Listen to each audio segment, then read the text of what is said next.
ఆదివరాహ క్షేత్రం కమాన్పూర్, జగిత్యాల, తెలంగాణ. మనకు రెండు తెలుగు రాష్ట్రాల్లో ఆదివరాహ క్షేత్రాలు రెండు గలవు. ఒకటి తిరుమల తిరుపతి దేవస్థానంలో. మనము తిరుమల బాలాజీని దర్శనం చేసుకోవడం కంటే ముందు కోనేరులో స్నానం చేస్తాము. కోనేరు పక్కనే ఉన్నటువంటి ఆదివరాహాన్ని దర్శనం చేసుకున్నాక తిరుమల బాలాజీ దర్శనానికి వెళ్తాము. అలాంటి విశిష్టత కలిగినటువంటి ఇంకొక ఆదివరాహ క్షేత్రం కమాన్పల్లిలో కలదు. ఇక్కడ మనకు ఆదివరాహుడు వరాహ రూపంలోనే కనిపిస్తాడు. వరాహ రూపంలో కొన్ని గుండ్ల మధ్యలో వెలిసినటువంటి స్వామివారికి కొద్ది దూరంలోనే కొన్ని గుండ్లు ఉన్నాయి. ఆ గుండ్ల మీద వరహ పాదముద్రలు ఉండడం, అదేవిధంగా వరహ అవతారంలోనే ఇంకొక గుండ్లు ఉండడం చాలా ఆసక్తికరంగా కనిపిస్తుంది మనకు. జలప్రలయంలో చిక్కుకున్న ఈ భూమండలాన్ని తన కోరల మీద ఆ ఆదిదేవుడు రక్షించాడని పురాణాలు చెప్తున్నాయి. విశ్వమంతా జలమయం అయిన సమయంలో మహాసూరుడు హిరణ్యాక్షునుడు భూదేవిని చాపగా చుట్టి సముద్ర గర్భంలో దాక్కుంటాడు. ఆమెని ఉద్ధరించడం గురించే మహావిష్ణువు ఆది వరాహ రూపాన్ని దర్శించి ఆ హిరణ్యాక్షుడిని వధిస్తాడు. ఆదినారాయణుడి అవతారాల్లో ఇది మూడవది. సృష్టి కార్యనిర్వహణలో జీవజాలం సంపూర్ణ భూచరంగా మారిన పరిణామానికే ఇది సంకేతం. ఇక్కడ ఉన్న వరాహస్వామి విగ్రహం ప్రతి సంవత్సరం పెరుగుతూ ఉందట. 3 దశాబ్దాల క్రితం ఒక బండరాయిపై ఒక చిన్న ఎలక ఆకారంలో స్వామివారు వెలిశాడు.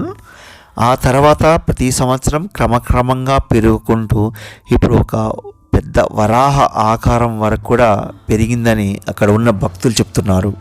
స్థల పురాణం ప్రకారం 600 సంవత్సరాల క్రితం ఒక మహర్షి ఇదే స్థానంలో తపస్సు చేస్తుండగా ఆయన కలలో ఆదివరాహుడు కనిపించాడనమాట.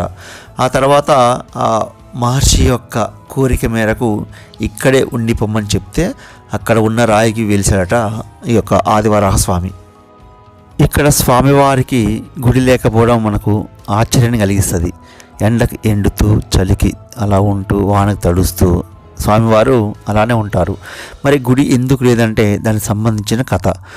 ఒక భక్తుడు తను కోరుకున్న కోరికలు తీరితే స్వామివారికి మందిరం నిర్మిస్తానని అనుకుంటాడు. అతని కోరికలు తీరుతాయి. తర్వాత స్వామివారికి మందిరాన్ని నిర్మించాలని కోరుకుంటాడు.